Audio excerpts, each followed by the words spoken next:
This is a short video lecture covering the two methods of electronic note-taking that you can choose between for this course. The first is the PowerPoint method. I have loaded an image of a note card into a PowerPoint presentation for you. And if you choose this method, you will use it just like you would paper note cards. You'll put your page number in the top left area, your note in the middle of the card. Be certain that you've included your source, letter, and number. So your first source would be source A, and then any note cards for source A would be numbered 1, 2, 3, 4, and so on. And then at the bottom right, you want to be sure to include what type of note. Is this a quote? Is it a paraphrase? Is it summary? And so on. My students have also found in the past that including a little note to yourself in the bottom left corner is helpful. Sometimes you might want to go ahead and jot down what type of information it is. Is it a statistic? Is it about, in this case, is it a pro or a con for your issue? Just something that it can help you get started on sorting your cards. So you will want to start your PowerPoint presentation with your first source card. You should have the full citation for the source and then the source letter in the top right corner. That's all you need for a source card is your full MLA citation and then your source letter. Following that first slide, your next slides will have the note cards for that source, A1, A2, AB. When you finish your note cards for that source, you'll have a new source card. Again, full citation and the letter B in the top right corner. You'll add your note cards for source B, B1, B2, B3, and so on with each additional source. Once you're finished with all of your note taking, you will print your PowerPoint and then sort your note cards by topic. So as you go, you may find yourself making more of those notes in the bottom left corner so that you can more easily sort your cards by topic, which will ultimately be your body paragraph. So you want to make sure that you get like information together, and you may have two source cards from source B and one from source C, and then one that's an opposing view of the same topic from source D, and all of those would go in the same pile together. I've posted a PowerPoint file in the course for you to use to get started if you would like to use the PowerPoint method.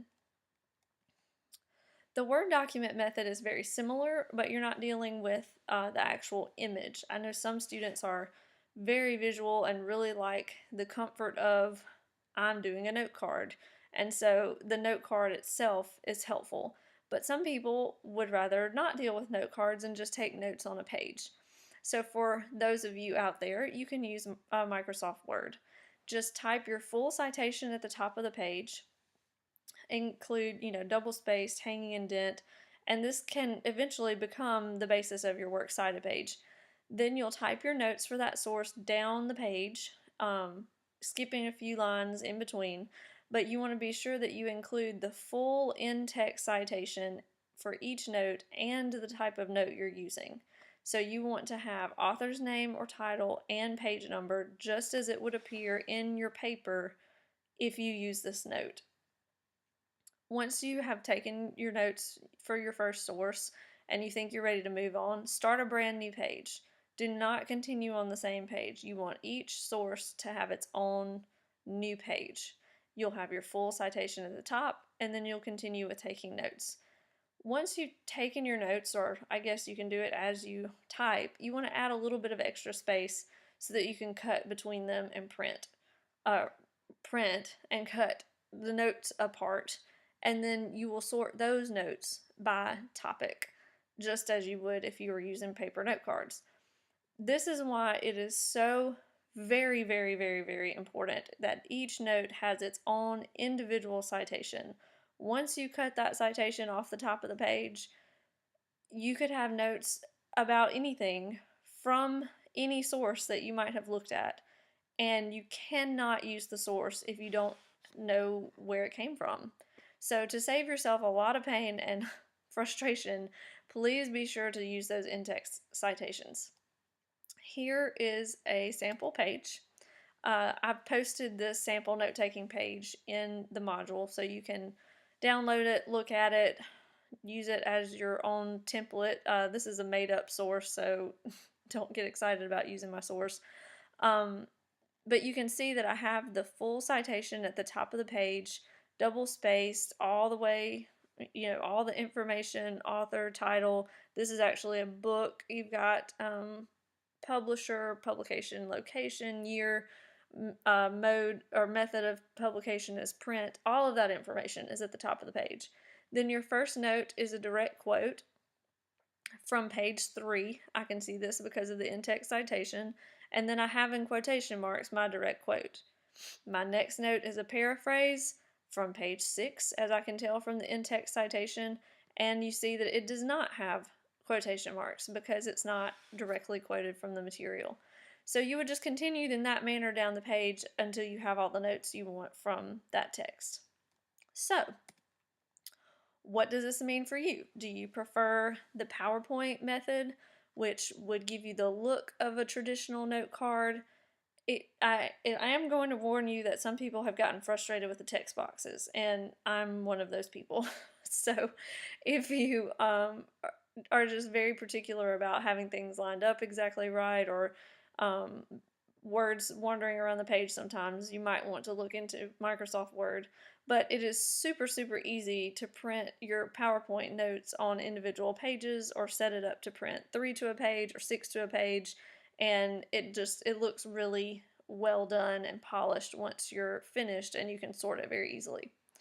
Word, on the other hand, is much easier to format because you don't have text boxes, but you're cutting apart little slips of paper instead of actual note cards. And by and large, if I have a student make an error with citation in the note-taking stage, it happens in the Word format.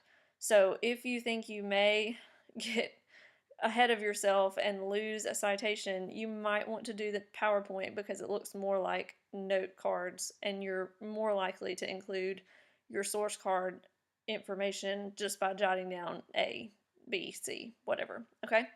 So here's the note-taking assignment. You need to have 3 credible sources for this at this point in your research process.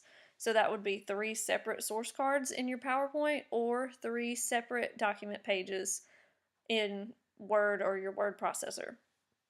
You should have 15 helpful notes.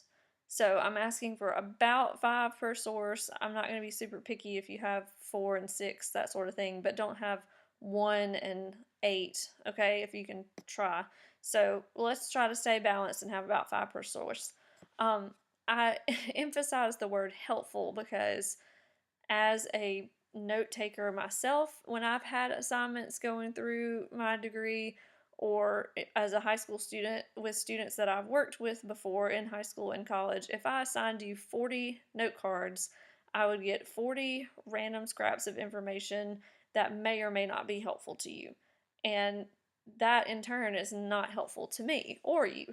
So I've drastically lowered the number of note cards that you need, and I want you to make sure that you give me 15 note cards that you could actually use in your essay.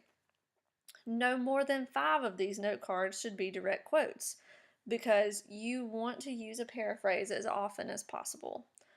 When should you use a quote? Definitely use a quote when you are giving me statistics. The statistic is what it is. You can't really put that in your own words. If you're defining a term or a phrase that's specific to your career cluster, if you're emphasizing an expert opinion, you need to make sure that that expert opinion is in the expert's own words. But you should not need to use a quote if you're just giving general background information about something, if you're giving the history of something, or certainly if you are giving the opinion or just holistic information about a group or an organization as a whole, contrasted to an individual expert opinion, you would need to use a quote. So I hope these tips have been helpful. If you have any questions about note-taking and what I'm expecting to see, please just send me a message. And my hope is that between the note-taking for this assignment and the I guess the more complete idea of writing paragraph answers for your research logs, that together with those two assignments, you are really drawing a good whole picture of what your research is looking like and getting both a big idea of what your articles and sources say, as well as notes that you can implement into your own writing for your drafts. So that's all for this video. If you need any further information or explanation, please just send me a message.